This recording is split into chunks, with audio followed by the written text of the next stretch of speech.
I mean, was there ever any doubt that we were going to be tied going No. into the bullet? Was there ever an No. actual doubt?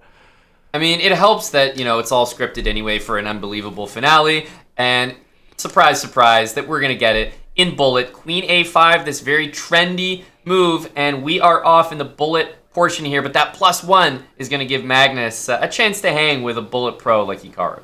Early signs, Magnus playing the first Karokan of the match, clearly indicating that with black he wants to play as solidly as possible. He wants to get structures that you're familiar with, and that becomes more important in the bullet than in the blitz. You want structures that you can play intuitively, as Hikaru there setting up a devilish threat of bishop takes h6 and, faking Magnus out. Bishop c7 is a big threat, and I think Hikaru's got the initiative early in this game. Mm-hmm. And look, you're willing to actually make moves like knight h4, bishop h7, just knight back to f3. That's something that you would probably frown at in a blitz game, but in bullet, no, you're comfortable just probing around and not necessarily worried about every single move. And Magnus continuing to steer the game in the direction that makes him comfortable. Now he repeats moves with queen g6 and queen f5. He can play g5 and force this bishop off. Instead, he expands on the other side of the board, and Hikaru does the same in the center. Queen b5 now threatens a4, and Magnus says, I'm not taking Hikaru's initiative sitting down. Yeah, I mean, bishop h6 is one of the moves to look at, but it doesn't really come with the next move. Bishop e5, however, the f7 pawn is loose as well.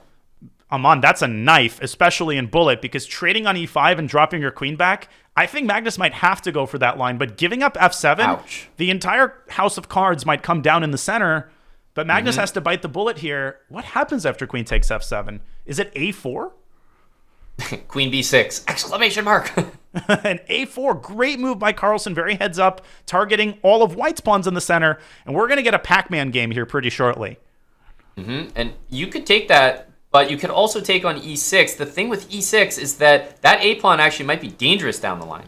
Magnus could have thrown in rook f8 for starters, but that would have involved giving up the e6 pawn. Speaking of Pac-Man, who's going to take more pawns here? I think it's actually going to be white in the end. Yep. White might emerge with an extra a-pawn and a weak pawn on e6.